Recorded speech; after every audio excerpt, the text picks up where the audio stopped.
Hi, everyone. My name is Miguel Neves, and I'm the editor-in-chief of EventMB. And this is my recap of everything that we've been looking at this week at EventMB.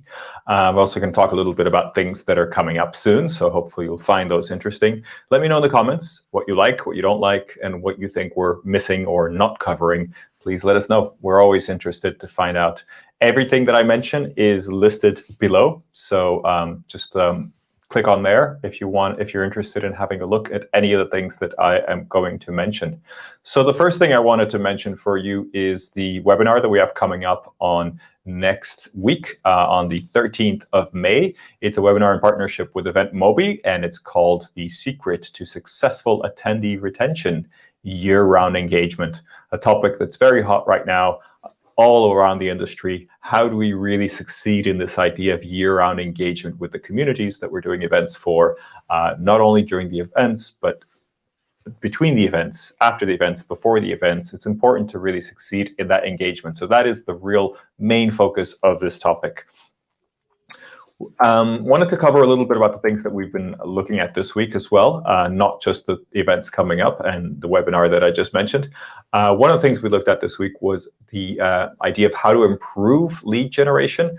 I think it is a challenging thing to do at events, and this post quotes a lot of what Swapcard released on their recent research. So have a look at this post. It's quite interesting, and there's some new ideas there, some ideas around how to really improve that, especially if you're on the supplier end. If you're an exhibitor or a vendor at events, then do look at this post. There is some great insight there into maybe a few things that you could try to do differently.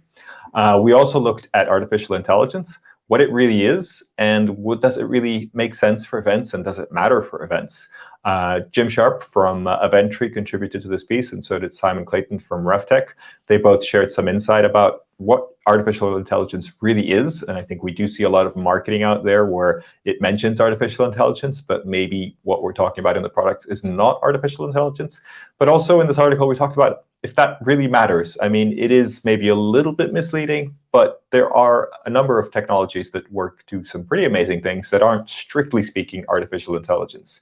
There are, though, some softwares and some tools that do use artificial intelligence. So have a read of that if you're interested in that topic.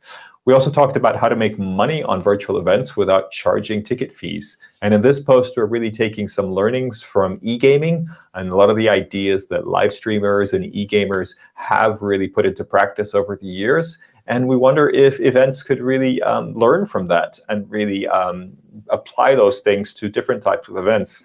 Alex Plaxon was one of the people that contributed to this post. So thank you, Alex, for your insight. Nick Borelli as well, also adding some ideas in this post, and Pierre Metraille from SpotMe also asking a lot of interesting questions and really trying to understand if this makes sense for events. Busy week in terms of editorial. We also had a look at Clubhouse and audio-only features for events, and a thought about if that is a feature that we want, or if that's something that we want as part of our different software offerings and our platforms. Really interesting piece. I think there's a lot of kind of different opinions about Clubhouse. I know that some people are huge fans of Clubhouse, and other people don't really see it or don't really understand the value in Clubhouse. But I think this idea of podcasting and audio-only features is really worth considering for events for a number of different reasons. So again, have a look at the article. Really interesting stuff there. And just today, we released some new data from our State of the Event Industry survey, the first quarter survey. We'd already shared some of this on our previous event, and there's some really interesting statistics.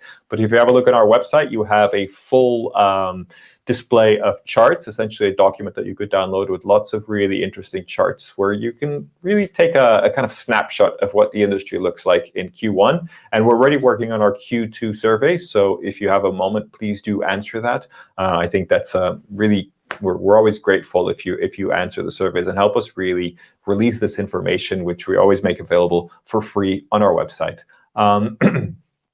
I also wanted to mention the previous webinar that we ran, the Responsible Revenue, How to Host a Profitable and Safe Hybrid Event in partnership with MeetingPlay. That's available to view on demand. You can see that the date has already passed, but it's available to view on demand, and it's a very watchable webinar. If you have an hour to want to learn a little bit about responsible revenue, some great ideas there from Joe Schwinger and Michael Clark on how to make hybrid events profitable.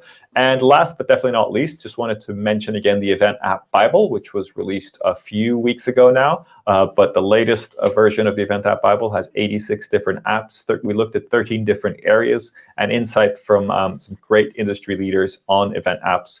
I do believe that event apps are going to be crucial for this hybrid period of events that we're entering now. So if you're interested, please do download that. I think that is the top report at the moment on anything to do with apps. As always, everything I mentioned is listed in the comments below and or in the post below, I guess. Head over to EventMB.com for all the latest content. And I'll give you a little sneak preview of what's coming up next week. We are working on a audio-only feature of our own, a podcast. So hopefully we'll be launching that next week. Exciting for us. I'm also speaking at a number of events next week, including the IMEX Buzz Day on Wednesday. So looking forward to that. And we're looking at a number of different content pieces across the board. So I won't share any more because I think there's some nice surprises there. But hopefully you'll enjoy that content and read and engage with the things that we're putting out. So take care. Have a great weekend. Hopefully that's a useful little recap for you. And I'll be back again next Friday with another recap of what hopefully will be a very successful week for everybody. All the best to you.